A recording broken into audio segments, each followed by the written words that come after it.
What the is that? So yes, me and Cole, we was trying to get away from our teams, but ESPN decided. ESPN said, "Hold my liquor." Well, get permits. Drop your cocks and grab your socks. Yes. What is that? What the f- is that? There you go. Oh Lord. In full edit. So, Wait, yes, just a moment. Just a ESPN. moment. I got the perfect way to close this out. These two kings up here, folks, above me, tried to get away from talking about their teams, NFL and college, from the weekend.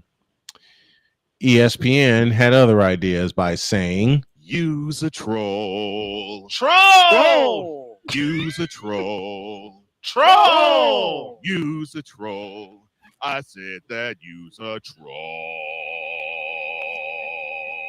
Troll. Shut up! Thank you, Shane. And so yeah, so for anybody that gonna listen to the play, man, it's like, damn, y'all went for 3 hours. Yes, it was a lot of venting. Oh yeah, lots of it. Yeah, Archman don't know how to throw to a target, and Steve Sarkisian screwed his brain out of his socket. Screwed his brain out of his head. That's sad. And I got a quarterback that likes throwing the right jerseys when he's wearing blue.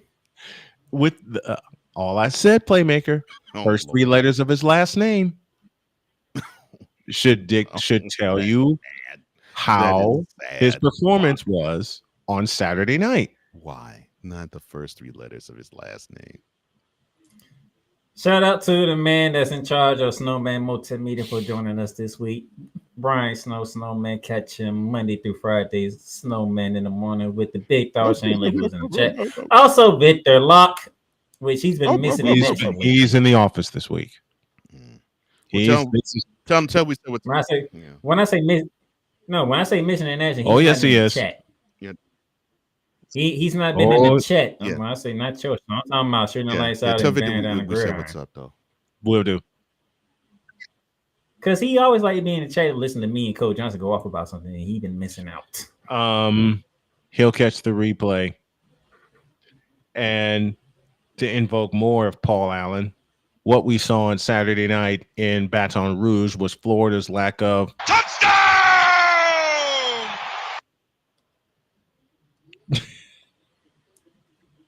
For Coach Johnson up there, I am the playmaker. Thank you for tuning in. Thank you for watching. Feel free to make comments either you watching this live or you watch the playback.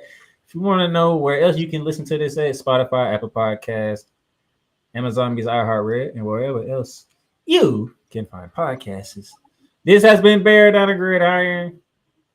Sharp takes, smarter debates, and everything college football.